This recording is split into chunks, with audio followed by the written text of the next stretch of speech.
So as I mentioned, this is Tech 2025. Let me put all my boxes over here. I don't know how many of you have actually been to our events, but if you have, do let us know in the chat box, because I would love to know who from our community is on the line. And we usually do events in New York City, although we do branch out to other parts of the country and everything. So this is what we do. This is Tech 2025, which launched a year ago in New York City. It was January the 11th was the first event. We do conversations and live events around emerging technologies like AI, 3D printing, blockchain, automated vehicles, robotics, you name it, VR, AR. So we believe in having conversation that's inclusive and that's engaging. We don't have these events where you come in and just sit for 2 hours, listen to someone drone on, and then leave.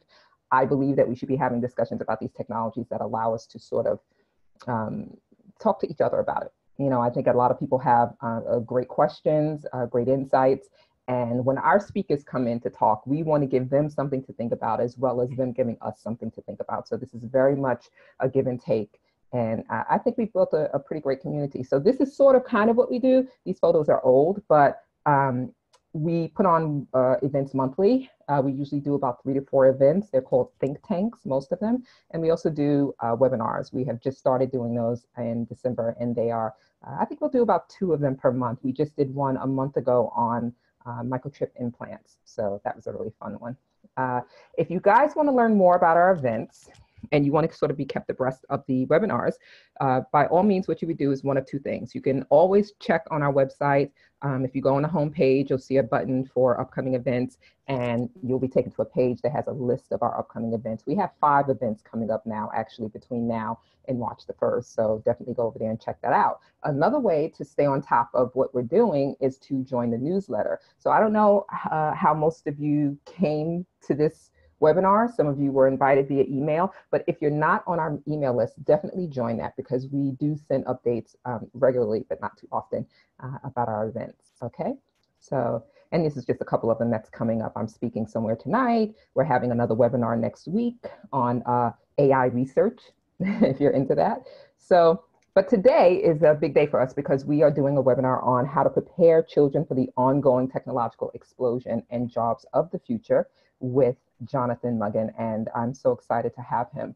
I have followed him, followed his work, read his book, and I'm inspired personally by what he does. I don't, of course, I know you all will have your opinions and your questions, and that's great, but I think he has an interesting way of presenting some of the problems that we're facing with getting children and adults sort of in a place where we can rethink the future and prepare for it together. So I'm happy to bring him to you guys today, and he was very happy to join us. So Jonathan, just for you, those of you who may not know, he is a research scientist focusing on machine learning. He received his PhD in computer science from the University of Texas at Austin. Woohoo! And his thesis was centered on developmental robotics, which I love. And he will go more into what he does far better than I can. He is also the author of a book called Curiosity Principle. That's it right there. It's an excellent book. It's anyone can read this book and anyone will get anything out of it. In other words, whether you are a technologist or whether you are, you know, not a technologist and you're maybe even a little intimidated by technology, trust me, you'll be able to read the book and you will get a lot out of it. So we welcome him today. Now, this is part of, just to let those of you who don't know us know, this is a part of an ongoing dialogue that we here at Tech 2025 are having with our community about how to prepare for the future, how to think about it. And we are doing that this year in particular around the topic of children, which I think is crucial and very important.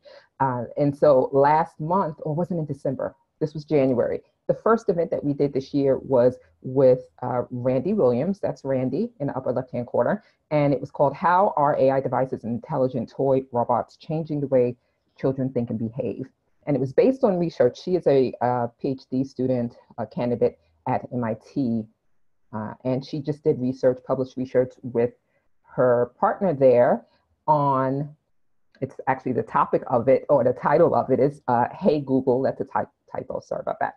hey, Google, is it okay if I eat you? Initial explorations in child-agent interaction. And this research, which was done with Stefania Droga, was very well received, and it was very interesting because the research, as is often the case, surprised the outcome of it surprised even the researchers. And basically, this was the synopsis of it, which is, how do children perceive and interact with autonomous technologies that are becoming embedded in our lives and even in our homes. And so to answer the question, they basically worked with 27 children and had them interact with devices like, Alexa and Google Home and a lot of different AI devices, conversational devices. So she presented the results of this research, which is pretty fascinating. And what I learned from you guys, because we learn a lot from you when you show up to our events, and because they're so engaging, what I learned was that you guys are very interested in this topic.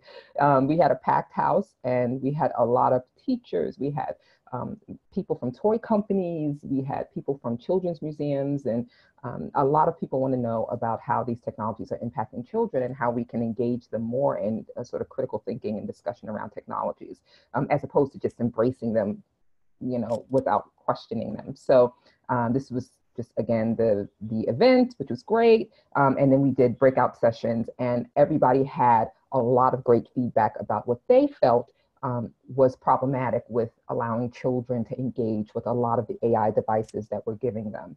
And it was interesting. So anyway, that's what we usually do at live events. I just wanted to kind of give you some background on that while giving you background on the discussions that we're having about children and robotics and AI in the future. And so that's that.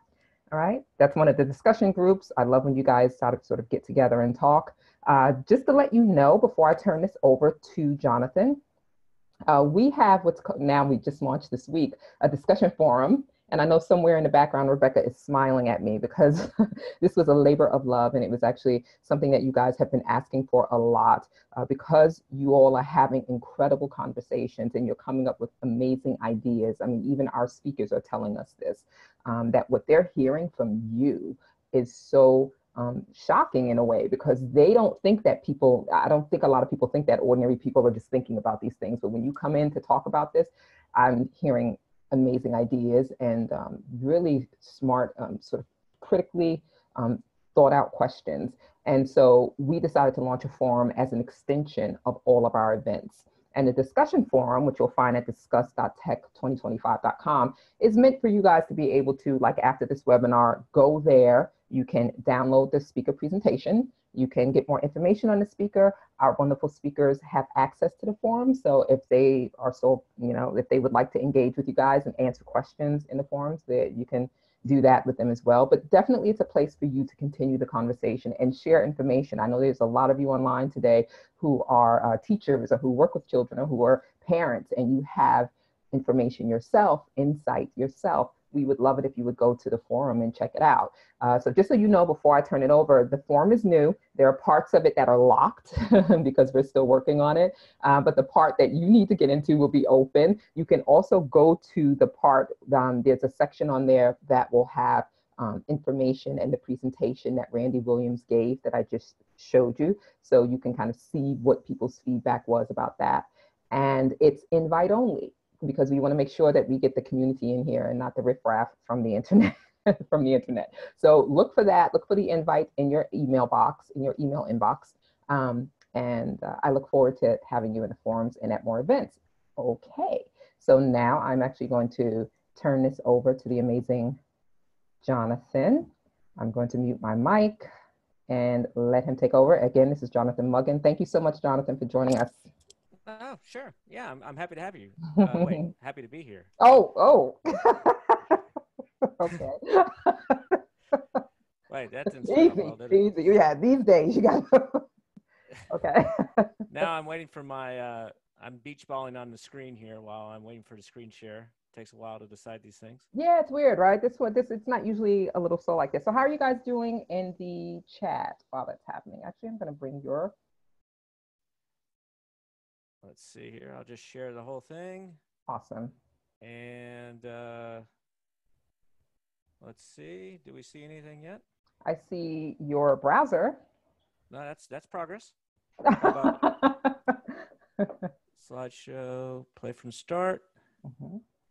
Do we see a slideshow? Yes, we do. All right. So here we are. Yeah. So yes, the curiosity cycle is what this presentation is about. And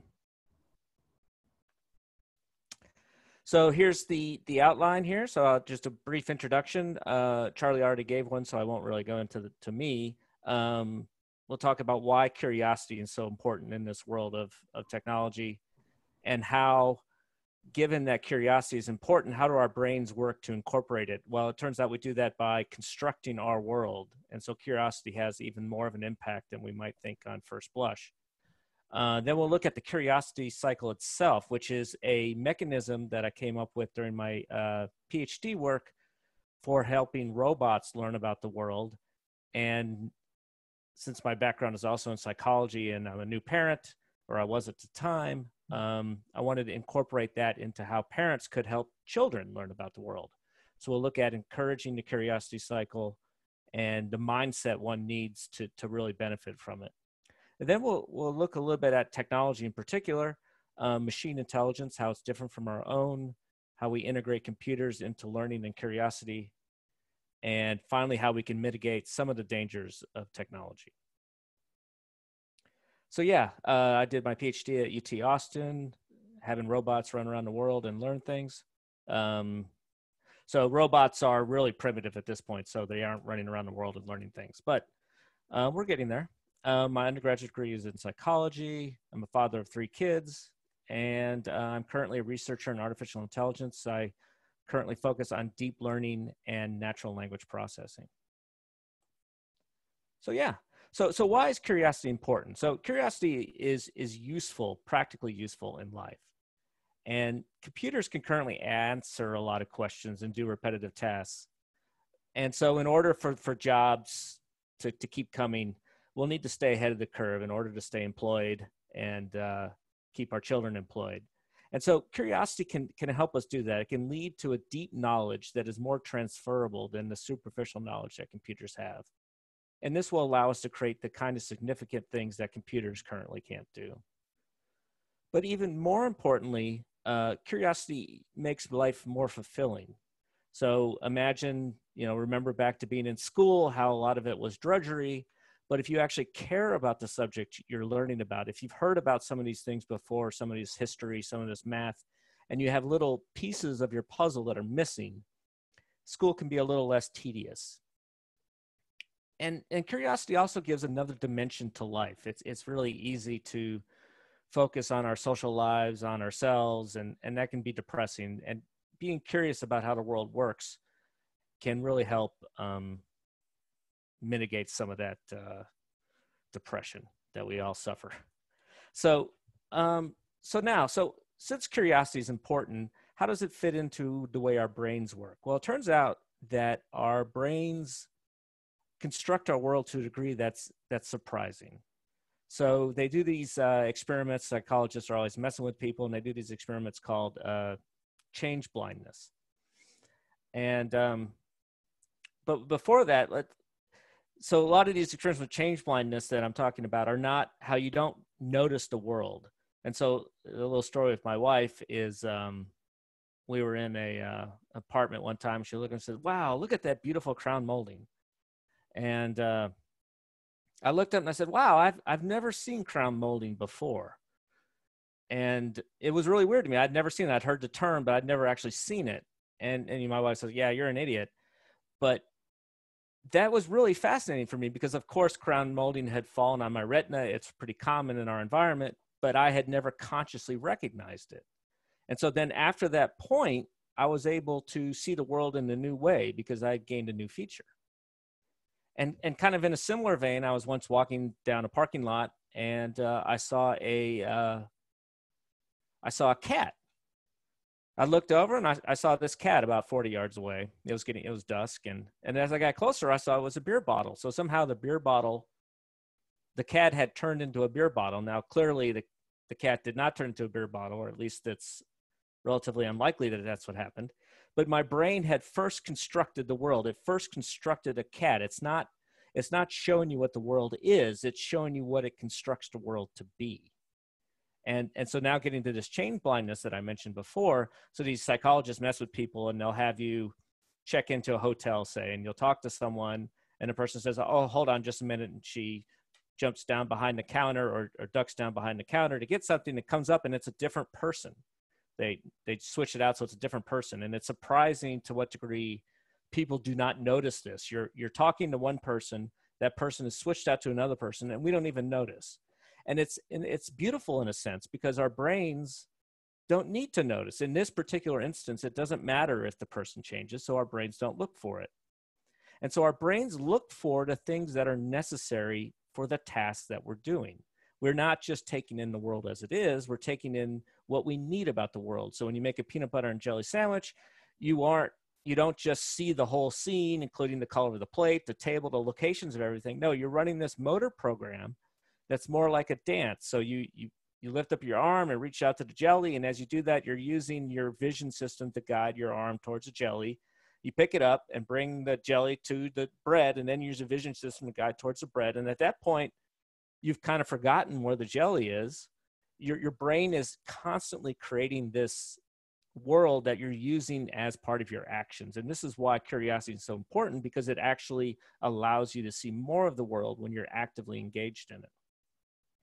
And this is something I encourage you to do. So Charlie said that these slides will be available. You can always just email me as well. So for this link, take this perception test with your kids. And they're throwing a basketball around and see if you can count how many times the basketball is passed. You'll thank me. You'll really enjoy that. So that is curiosity and why it's important and how we construct our world and how curiosity plays into that. So let's look at the curiosity cycle itself. So the curiosity cycle is a cycle, as that should not be terribly surprising. So you take in a concept, you have some set of concepts about the world. So I had a concept of crown molding. And once I had that concept, I could start to build new models. So I could then learn, once I learned what a crown molding was, I could say, oh, maybe crown molding is associated with a nice building, or maybe it's associated with an old building. So I could start to build a model. So if I see crown molding, that's now an indicator of either nice or old. And then I could start to test that model. And then as I test that model, I find places where it doesn't quite apply. So maybe there's some new kind of plastic crown molding that you can put up. And that doesn't indicate old or nice. It indicates, kind of cheap making to look like nice. And so then maybe I have a new feature for plastic crown molding. And then I have a new concept and the model spins around. And so to give an example that we could talk about with our children, so imagine that your child is looking at a tree in the front yard. So you could then ask the child, will this tree lose its leaves in the winter? And the child can then observe over the course of the year that, and let's say for this particular example, this tree does lose its leaves in the winter. And the child is like, yes, it did. And then you say, okay, well, what about that tree that we like in the park? And she says, okay, I'll watch. And it turns out that tree doesn't lose its leaves in the winter. You and I know that it's a pine tree. And then you ask the child, well, what is different about this tree? And she's like, the needles are kind of pointy. So you say, oh, okay. So then the child has learned a new concept. And so the child can then, through model testing, where the pointy leaves didn't lose its leaves in the winter, and the new concept of the pointy needles, the child can build a new model. So the new model is, okay, flat leaf trees lose their leaves in the winter, but needle trees with needles do not. And so the child has learned a new feature about the world and has improved her model. So this is kind of how the curiosity cycle goes. And then maybe she comes to Texas one year, she comes to Austin, and there are these flat leaf trees that do not lose their leaves in the winter. And you say, well, that's a live oak tree. That's a special kind of flat leaf trees that lose their leaves in March. So it's a little different. And so then the child could say, well, what is it about this tree that I can learn to identify if it's going to lose its leaves? And it's like, well, it's actually wider than it is tall. So I don't know if you've been to Texas, the live oak trees are really wide. And so that's a different feature, the wideness of a tree. Now, I'm not talking about the diameter of the trunk. I'm talking about the canopy. So this is how the curiosity cycle could work in general. And you want to encourage this curiosity cycle with your children and, of course, with yourselves in your life. So you can constantly be asking your kids, how does the world work? When you go to a restaurant, you say, well, where does the restaurant get the food? And the child probably knows it's a farm. And then you say, well, there are different kinds of farms. Are there farms where they get the dairy? Are there farms where they get the grains? The farms where they get the vegetables? And then where are these farms? Are they around here, or do they bring in food from all over the country? Or how does electricity work? So you turn on the television, you say, how does that work? Or when you turn on a fan, how does that work? And you want to ask your child how these things work. And it's okay if you don't know the answer, and it's okay if they don't either. The point is that you want them to start wondering about these things. And then once you get in this process, you start articulating, you make them articulate the understanding. We'll say, well, maybe electricity is little ghosts in the wires that run around. And you think to yourself, well, electrons maybe could be thought of as little ghosts. And you say, well, where do the ghosts normally live, or where do they come from? And the child's like, or you maybe ask the child, well, why do the ghosts want to run through the wire? And so you want to make this thing a game, and you want to always be playful and encouraging, because it's okay to be wrong. That's one of the things you want to teach your child. It's okay to be wrong. Just keep guessing. You can also tell stories of how civilization began. You could say, imagine the first person who gave up on just gathering and decided to actually purposely plant plants and watch them grow. What was their thought process? What kind of things did they have to do? Did they need to do anything? Did they need to get it water? And if so, how could they get that water? And then, so you want to focus on what's going on in that person's head in addition to how you would solve the problem. And in general, you also want to encourage your children and also your friends. Well, not your friends.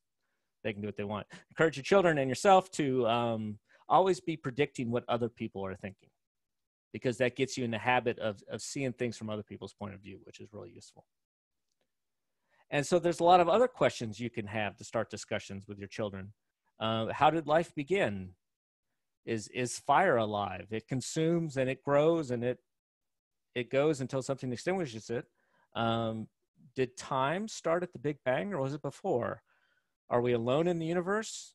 And what does it mean to understand something? So to understand what electricity is, well, what exactly does that mean? Or a fun one is, what would happen if the internet went out for an extended period of time? So like many of us and me, I grew up without the internet. And so it doesn't seem like it would be that big a deal, but now our whole food infrastructure is built on the internet. And so if that went down, it's likely that things would be really interesting. So, and in general, I mentioned you want to keep, the right answers are less important than raising the question.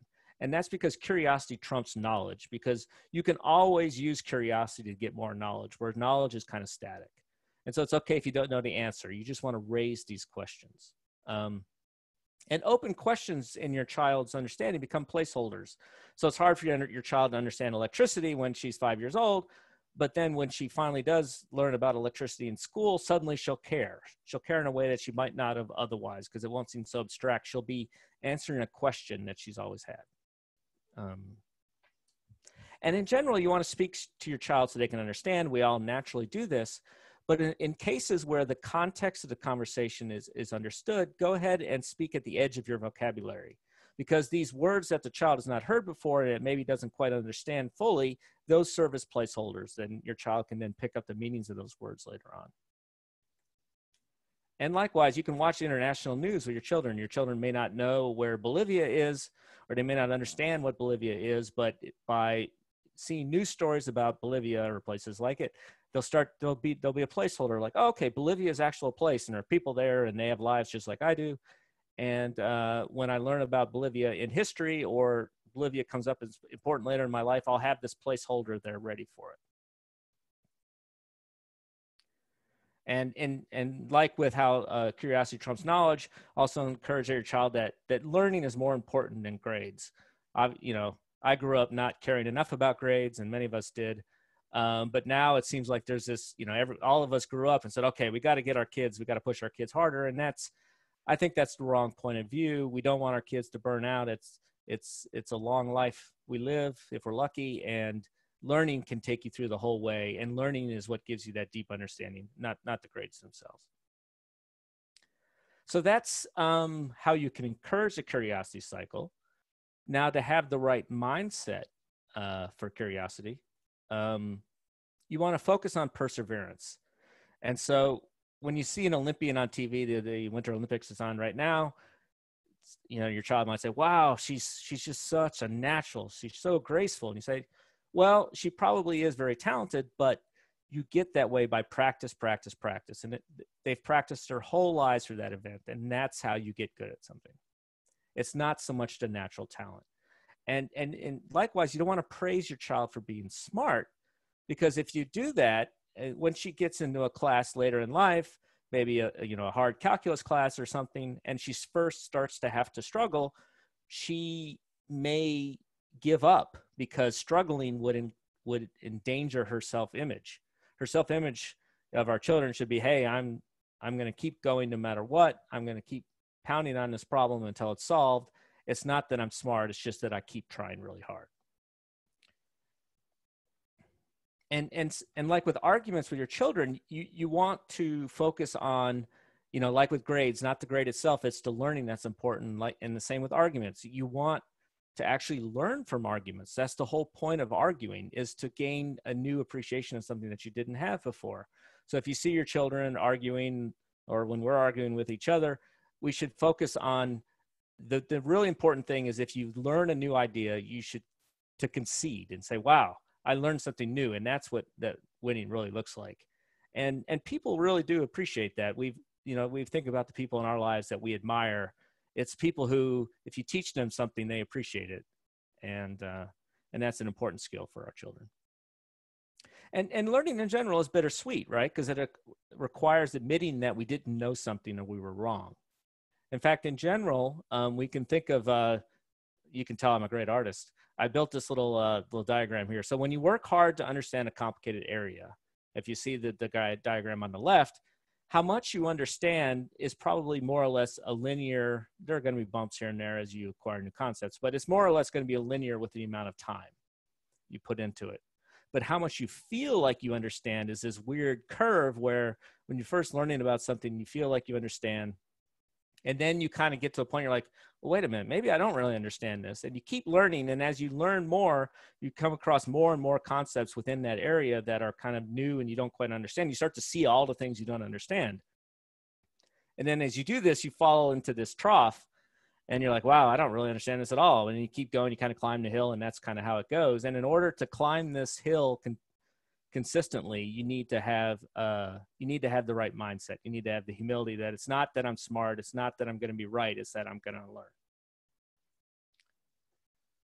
And so that is kind of curiosity and how you encourage it. And so now let's talk about what's really hot right now, AI and the machines, and how we can deal with all this changing technology. So machine intelligence is very different from our own. So computers are systematic, they're fast, they're dumb, they're brittle, they have small amount of knowledge that's unconnected, but they have a memory that's just huge. Although their memory is not connected, the memories are not connected like ours are. You can have like an SQL database, but they don't have this associative memory that we have. Whereas humans are completely different. We're almost on the other side of the spectrum. We're slow. Our brains move very slowly, but we're very smart. We're very adaptive. We have a large amount of knowledge that is connected to itself. We understand how cars relate to machines and how machines relate to metal, and all the way down through everything we know. And our memory is limited, but it's associative. So we're really good at pulling up the right memory at the right time.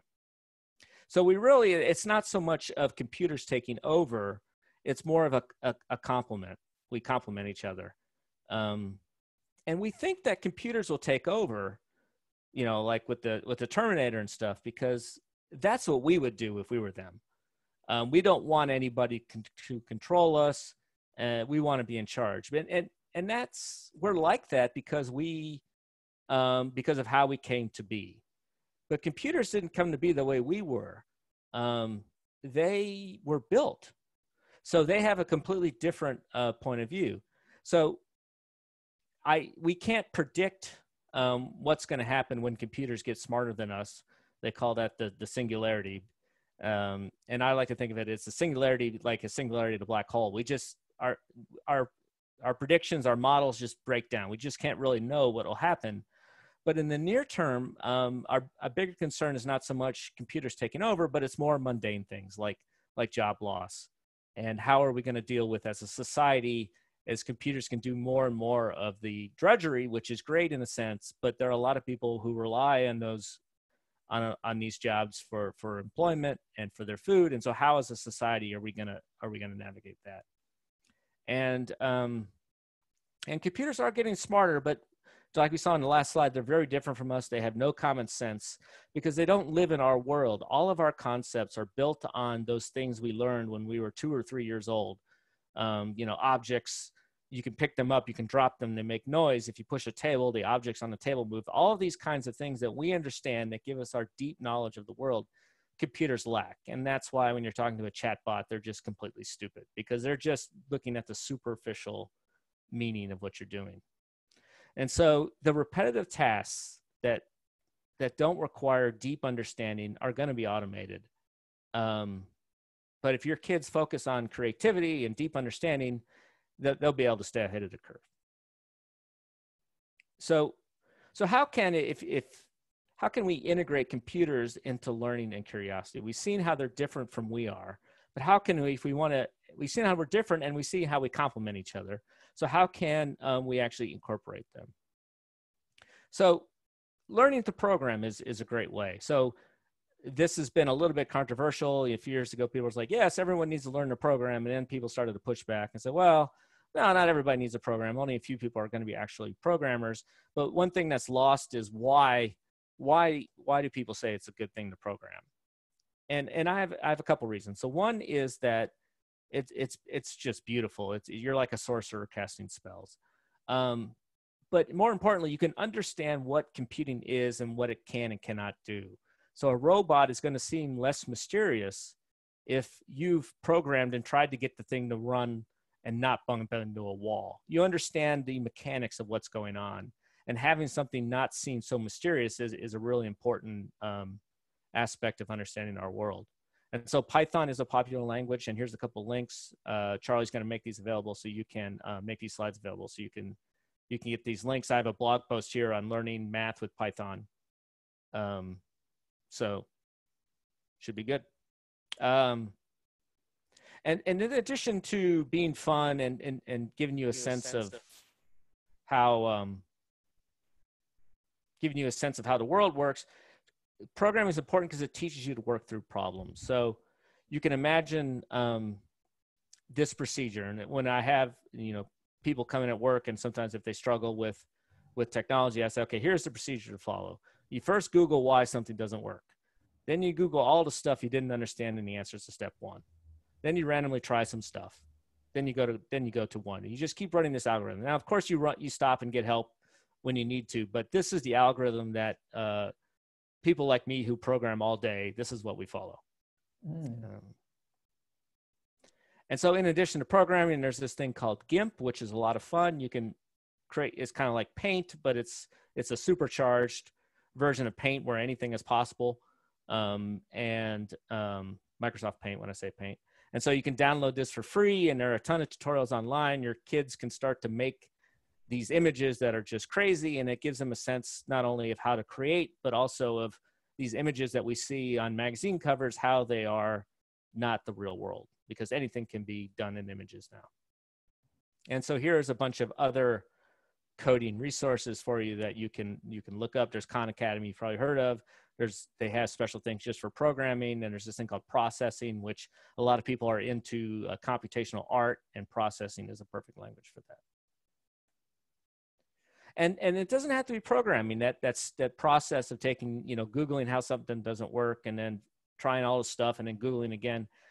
You can have your kids fix stuff around the house. And, when the TV doesn't work or something's broken, and it takes twice as long and it's twice as frustrating with your kids involved, but it does teach them to work through problems. And they do eventually start to be helpful My middle son is now our tech support in our house, and he's 11. He understands Windows machines much better than I do. So it's nice to be able to offload that stuff to him. But it did take a lot of extra frustration early on. So now the dangers of technology. So technology, the world I grew up in the 80s and 90s is very different from now. And so what are some of the dangers? What are some of the things we can do to minimize some of the risks? So one of the great things to do is to talk about the different newfangled ways that we can be scammed. So when I was a kid, you could be called on the phone to be scammed. You could get a letter to be scammed. But now there's cyber scammers. They show up all over the place. They're in your email, they're in your instant messages. And so when you get these scams, even when your kids are little, take them and show them to your kids. And you say, do you really believe that this Nigerian prince is going to give us a lot of money? If so, why? And why do you think he would reach out to us in particular? And have them work through it, and then have them start to see this for themselves. Because what you want to inculcate is an idea that the child should take everything that they see and understand the motivation of the person who wrote it. What does this person actually want? And of course, that ties right into the fake news that we're all worried about nowadays, and everything on social media. So this is an important skill that you want your kid to have early on. And of course, as we're all spending times with our screens, we don't want it to distract us from being human, right? So our conceptual system, as I mentioned earlier, when we learn as a children, this deep knowledge we have, picking up objects, moving them around, running and tumbling, all these things are actual underpinnings of our abstract concepts that we use later in life. So one common example is love is a journey. So we've all heard this. And this, we can understand what love as a journey is because we've actually had journeys. We've walked from one place to another. So this is this understanding of how we build up on our fundamental concepts through metaphors. And these fundamental concepts still need to be built up through physical interaction in the world, not through screens. Also, we know our kids learn our kids learn a ton of stuff through talking with us. I mean, that's how they learn. We're their first friends. We talk to them over and over again, but it's really easy now that we have these smartphones in our hands for those 5-minute downtimes to look at our smartphone instead of talk to our kid about what we see out the window. So we need to make sure we don't let the smartphone that we have minimize the conversation that we would be having with our kids otherwise. And like I said, the kids need to be manipulating the physical world instead of on screens. And our brains are not designed to stare at these screens for hours at a time. We get smarter through this process of two things. We take in new information, and then we mull it over and make connections with other things we already know. And you guys have probably noticed now that we have this internet, it's so easy to just keep staring and keep grabbing more and more information. And to take a break and to sit down and think seems like a waste of time. But that is actually an important part of actually making sure that you have that information and you get it in a deep understanding way that you can use it later. And if you're always tied to the web, you never get to that step too. So we have seen an introduction of why curiosity is important, how because of how we construct our world, that curiosity can really have an impact. And we've talked about how you can encourage the curiosity cycle, and you need the right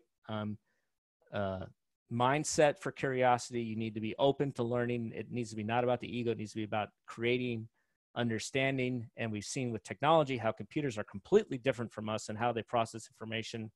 And even if they are getting much more intelligent, they still have a long way to go before they're as smart as us. But job loss is going to be a concern. That is controversial. Some people believe it'll be just that computers will just keep creating new jobs as fast as they destroy them. I hope that's true, but it might not be true. And it might be something that we have to deal with as a society. And we've seen how to integrate computers into learning and curiosity. You can get your kids programming, and it doesn't matter if they're terrible at it initially. It's the learning and the process of working through problems that's important. And we've seen how we just need to get out in the sunshine to mitigate some of these dangers of technology, and make sure you talk about through all these things with your kids. As you get that email that seems suspicious, show it to them and see what they think. Well, thank you for listening. I really appreciate you guys showing up, and I will stop sharing now. All right. Thank you so much for that amazing presentation. As I said, guys, I enjoyed reading through it and I definitely enjoyed listening to it. There's so much there. I'm going to give you guys the rest of this time to ask him questions. So, one of the things I encourage is that you either ask your question in the chat bar or you can ask questions. There's a little bar you should be seeing on your screen that says Q&A, and you can post it there. I have one question for you that's been burning in my mind. I actually have a few, but I'll ask one. So, okay, this is a two-part question while you guys are typing your questions. The first part is, are we, because of technology or in general, defining curiosity differently today than we did, let's say, 10, 15, 20 years ago? And the second part of that is, you mentioned that kids should get out into the world and manipulate the physical world, which is what they love to do usually. Do you think kids still believe that they can or even want to manipulate the real world when the virtual world is so much easier to manipulate and so much more rewarding? It's a hard sell. Yeah. Yeah. So, curiosity itself, I think, is the same as it always was. But what's different now is we have so many more avenues to pursue it. When I was a kid, basically the library or my parents were the only options. You could watch TV, but there wasn't anything interesting. There was a lot of interesting stuff on TV, different strokes and that, but there wasn't anything that would encourage curiosity. What you talking about, Willis? Yeah, that's right. And so going to the library meant getting on your bicycle. So it was a lot of work. And so now we actually can benefit a lot more because, kids are they love watching YouTube videos. And so if you can start to nudge them just a little bit towards the YouTube videos that are a little more interesting, that have a little more content, that can really help. And so that's an important thing, is you want to make sure that you point out, my kids, they watch these stupid videos. Just the dumbest stuff, but they also watch some smart stuff too. And the smart stuff, they need to have been shown it because no one else is going to show it to them. Right. And so you need to kind of encourage them and show them, look for yourself, all the different things that are interesting out there. PBS has a lot of great stuff. And then your other question was about screen time. Well, yeah. So the screens that these people who build these apps and these YouTube videos, they're really smart. They know that their goal is to keep you engaged, and that's all they care about. They are trying. They're nice people like anybody else, but in order for them to make money and for them to thrive, they need to keep eyeballs on the screen. And so they use all the tricks in the book, and so it is really hard to pull away naturally because it's how do you stop eating Doritos? You just can't do it, and it's like that. And so one standard way to do it, and I think is probably the best way to do it, is just to limit screen time to some fixed amount. So, every day our kids actually get a decent amount. It's like an hour. Some people would say that's too much, but our kids get like an hour. They can watch YouTube. They can play video games. TV is okay. We give them a little extra TV just because TV, they're not as smart on TV they're not as good at pulling you in as these YouTube videos and these video games. True. It's very true. That's awesome. That's a good point. Yeah. And so that forces them. They're like, okay, well, I can't do screen time. They complain, they mope, but eventually they'll pick up some blocks, or they'll pick up, my kid does a lot of pretend play. They'll pick up and they'll do pretend play. So if you force them to, then they'll actually start using their hands like their caveman ancestors and actually do things. Go figure, right? Yeah. We have a question here from Jens Peter de Pedro, and he says, Jonathan, I'm curious about your research of how AI can learn more like human beings do. Did I get that right? If so, can you tell us something about your research or even that field in general? Yeah. So that research is really far from being useful. So the kind of, unfortunately, so the kind of research I was interested in is how could a robot wake up in the world and understand the important parts of the world, understand what objects are, understand that they can be manipulated. And that is a really far road because we don't know what our fundamental concepts are that we use, because all of that is unconscious. That comes from our, our lizard brain. The only thing that's conscious to us is the high level things that have already been processed over and over again by our brains very deeply. And so it's really hard as AI researchers to go through and see, well, what are these fundamental concepts that robots need to make it in the world, to understand? And so one of the things I'm working on now is how could, through evolution, could we build these concepts? So I'm starting with a little agent or a little robot that is like in the fish stage in evolution, before anything's gone on land, and all it has is locations and distances between objects, and it can understand when something comes at it that it looms and its vision changes so that its whole visual field is covered by this thing. And so what I'm trying to do is how can I build on top of that to build a set of concepts that eventually lead to a robot understanding what a 4-year-old child knows. And that's actually the hardest thing in AI is building what a 4-year-old child knows. Initially, we thought it would be like what adults know. We thought, the pinnacle of human intelligence is calculus or chess. And it turns out that those things are really easy to program, and they're not the pinnacle of human intelligence. They are something we actually don't do very well compared to robots. And they're really easy. What is the pinnacle of human intelligence of our intelligence is picking up objects and understanding really basic things about our environment. And so robots that have been trying to do that have not made a lot of progress. Eventually, I think, they will. But what we're seeing now is robots that just work on the superficial aspects of the world. So they're able to learn using machine learning to take in what they see with the video camera and to learn either through something called reinforcement learning, which is how you train animals, to do the right things. Like they can play Atari now, but they don't understand how these Atari games work. They just know that they've been rewarded for doing this move in this location. And there's no understanding, but they're starting to get really good progress. And this is actually leading to real products, which is why AI is such a hot thing right now. It's now how Google does translation, how you translate from English to Spanish. The machine has no understanding of either English or Spanish, but it has this neural network that on a superficial level has learned to make this translation. And that's actually a useful product. Wow, that's great. There's so much there to unpack. No, it's a lot and it's ongoing. We do have another question though from, let me see, is this Xmeta?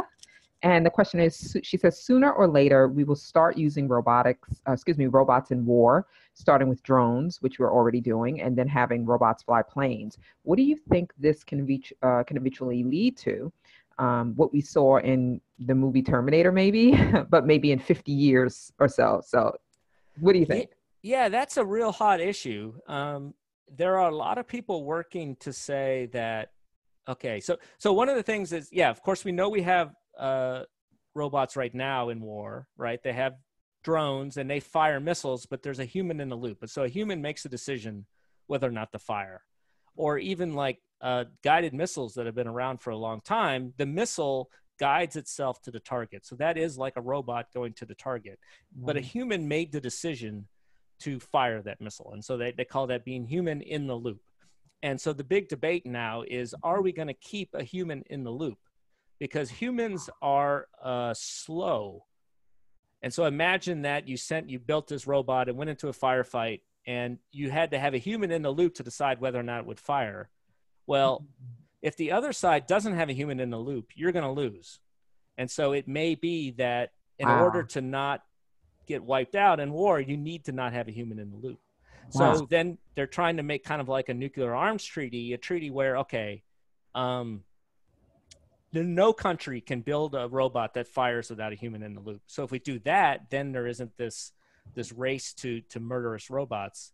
But that's even kind of complicated, because imagine telling a mother that, your son needs to go to war because it's unethical to send a robot to war. And she may say, well, how is it ethical to send my son in to get shot, but it's not ethical to send a robot? Wow. So yeah, it is. It's a big issue. I don't know how it's going to fall out, but certainly AI is going to be a bigger and bigger part of the war.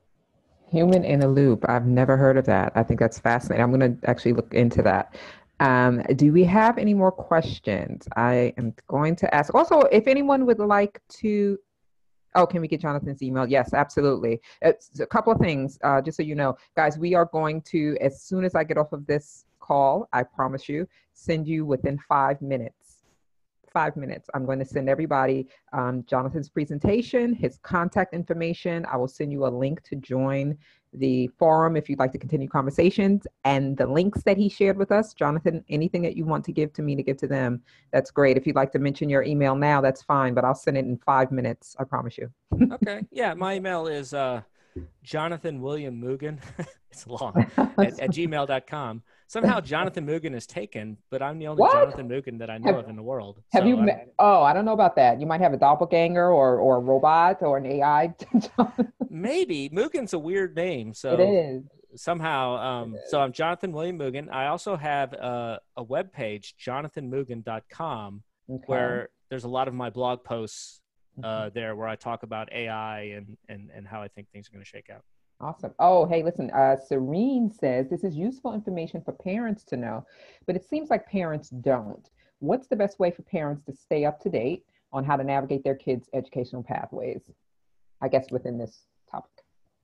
One Yeah, I question. mean that was the motivation to writing the book, um, and it and so if you weren't going to take that easy route of buying the book, how would you do that?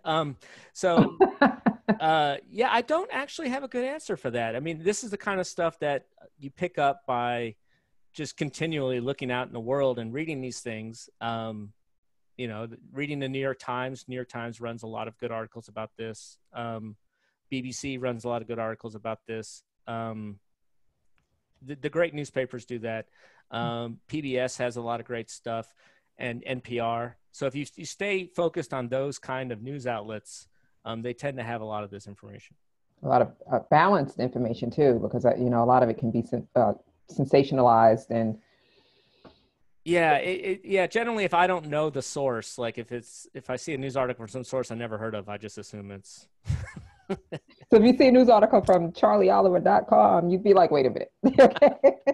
I I don't know would, about but this but person. then if I start to see a lot of good stuff from charlieoliver.com, I thought, well, wait a minute, maybe I need to put this on my good list. Well, you So, just might. You watch that. Jonathan, you're amazing. Before I let him go, does anyone have any other questions? And let's, Jonathan, do you have questions of them? Because they can respond. I can even read their responses. Any questions, one or two of the audience?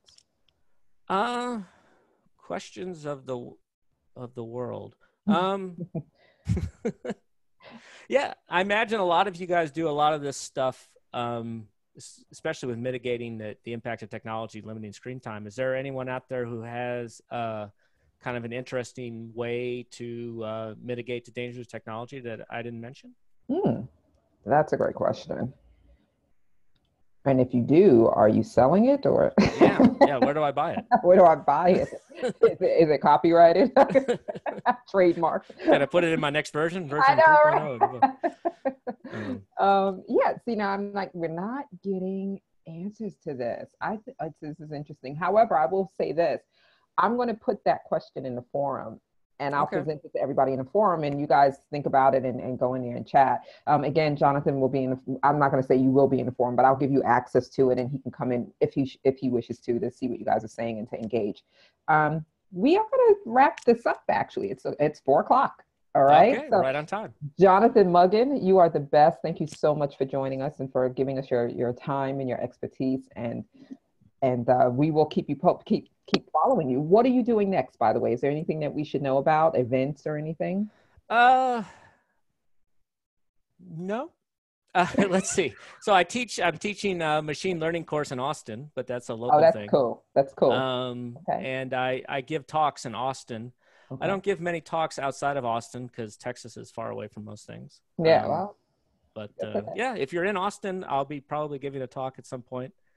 And I blog a lot, so that's most of We'll the way I share reach out that. to the world. Oh, And great. you guys, what we do, guys, from now, what you'll see is that we will be sharing his updates, and you can check them out. We'll share them via the newsletter, so definitely join the newsletter, as well as in the forum, because we like to stay up to date with what our speakers are doing. So we thank you so much for that, Jonathan. Thank you, everybody who's listening. Rebecca, how are you there? Do you want to say goodbye to everyone? Yes, thank you guys for joining us. And Jonathan, you did a great job. So Oh, really thank you. enjoyed that. Now you can hear me. She has a voice. Yes. Wow. So thank you guys so much. Enjoy the rest of your day. And yay. Oh, thank you, Charlie and Rebecca. It was fun. Thank you. Bye-bye. Bye-bye. Bye.